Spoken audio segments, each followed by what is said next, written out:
এবারে আমরা first chapter শুরু করতে যাচ্ছি, যে চ্যাপ্টারটার নাম হচ্ছে ক্লাবিং অফ ইনকাম।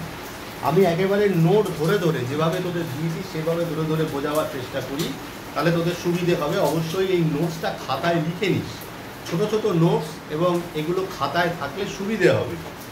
ব্যাপারটা হচ্ছে কি, যে ক্লাবিং অফ ইনকাম বলতে কি বোঝাচ্ছে? ক্লাবিং অফ ইনকাম বলতে বোঝাচ্ছে যে জেনারেলি কোনো একজন পার্সন যে ট্যাক্স দেয় তাকেই তো বলা হয় এসএসসি।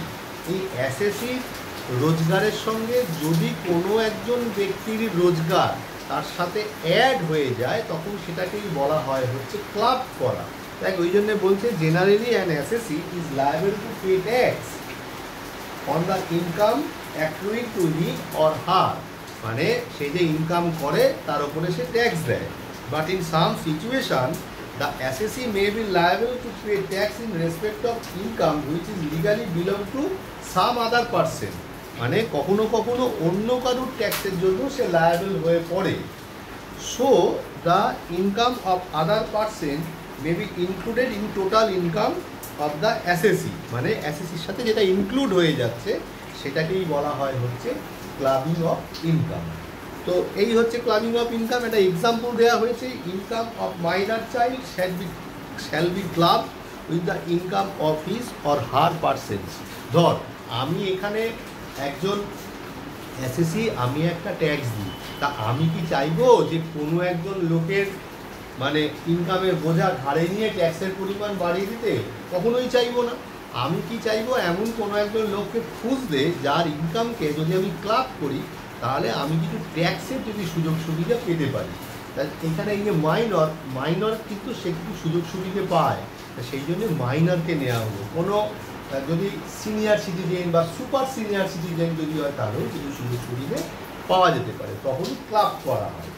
এবার জেনারেল কন্ডিশনের মধ্যে আমরা না একটা কাজ করি, আমরা না অঙ্ক দিয়ে বোঝবার চেষ্টা করি যে কোন মানে কখন আমরা কোন জায়গায় কি ফলো করব। তো ব্যাপারটা হচ্ছে কি, যে headwise applicability of deduction chapter is the income which calculated eligible getting deduction.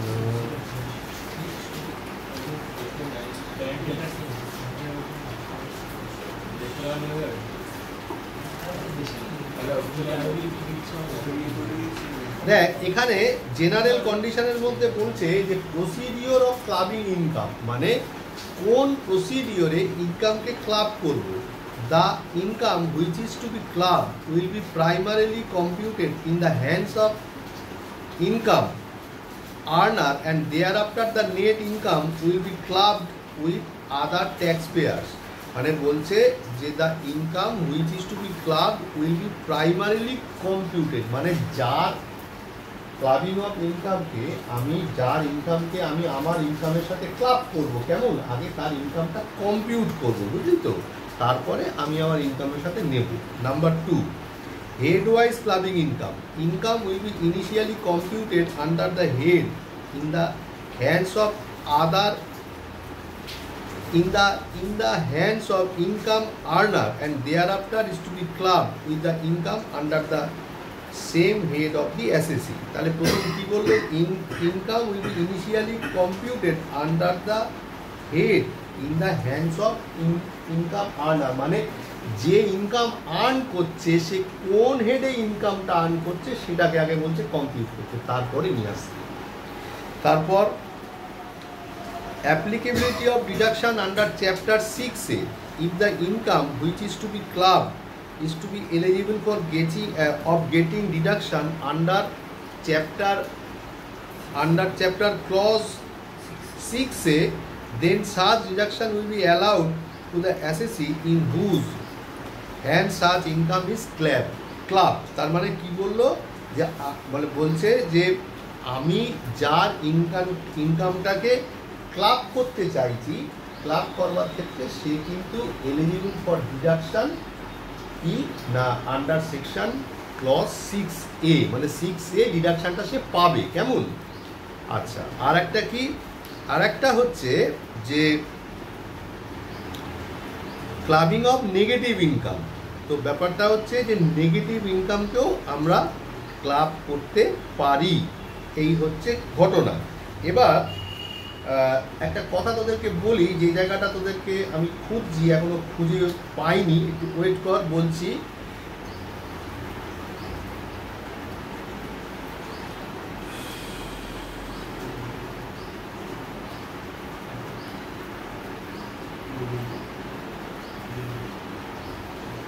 এই যে দেখ, প্রভিশন অফ ক্লাবিং ইনকাম, আমি সম্ভবত এটা তোদের পোস্ট করিনি। তা প্রভিশন অফ ক্লাবিং ইনকাম অবশ্যই পোস্ট করব, মানে আমার ক্লাবিং ইনকাম, মানে ক্লাব ইনকামকে ক্লাব করার প্রভিশন কি আছে। তার আগে একটা অঙ্ক দিয়ে ব্যাপারটাকে বোঝবার চেষ্টা করি। দেখ এখানে রয়েছে, আমি যে অঙ্কটা পাঠিয়েছি, Mr Roy and Mrs Roy are working in RMP limited without possessing any technical or professional qualification, মানে ওদের কোনো টেকনিক্যাল অথবা কোনো প্রফেশনাল কোয়ালিফিকেশান নেই। From the following information compute taxable income of Mr Roy and Mrs Roy for the assessment year 2024-25। তার মানে ওদের দুজনের আমাদের ইনকামকে একসাথে করতে বলছে, ঠিক আছে, মানে আমাকে ক্লাব করতে বলছে। তাহলে ওপরে কি লিখবো? লিখবো হচ্ছে কম্পিউটেশন অফ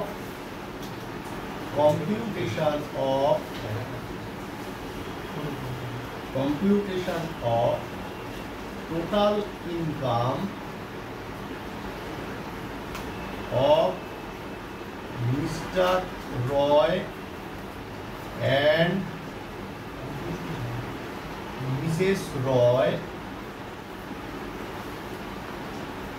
এখানে আমরা এটাকে কি লিখতাম? ধর মিস্টার রয় লিখলে এ রেসিডেন্ট ইন্ডিভিজুয়াল, এখানে তো এ নয়, দুজন হয়ে গেছে, তাহলে সেটা লিখবো না।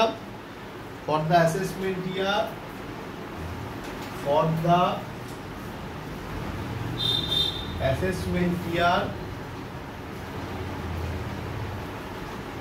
2024-25 relating to the previous year, একটু সংক্ষেপে লিখলাম 2023-24। এবারে এই অঙ্কটা করতে গিয়ে আমরা না কতগুলো জিনিস দেখছি। দেখ, ইনকাম ফ্রম আদার সোর্স বলে অল্টারনেটিভ 1, অল্টারনেটিভ 2, মানে এগুলো চারটে অল্টারনেটিভ দিচ্ছে। এভাবে ছকটাকে সাজাই। প্রথম লিখি পার্টিকুলার্স, দিয়ে কি করব? হ্যাঁ, মানে কি করবো তাহলে?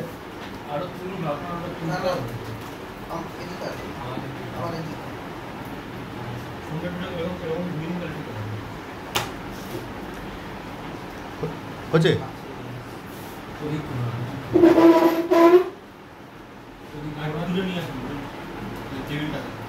দূরে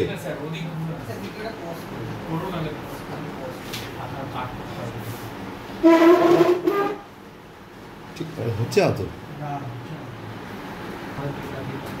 এবারে আমরা কি করলাম? লিখলাম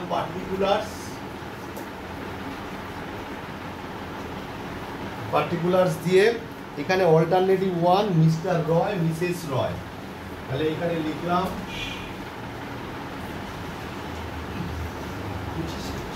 অল্টারনেটিভ 1 মিস্টার রয় আর হচ্ছে মিসেস রয়।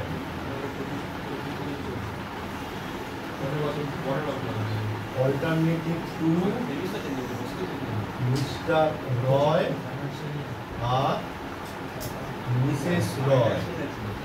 অল্টারনেটিভ 3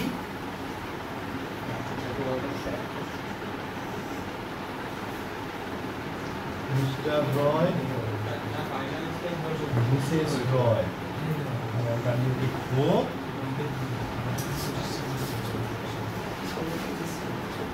মিস্টার রয় আর মিসেস রয়।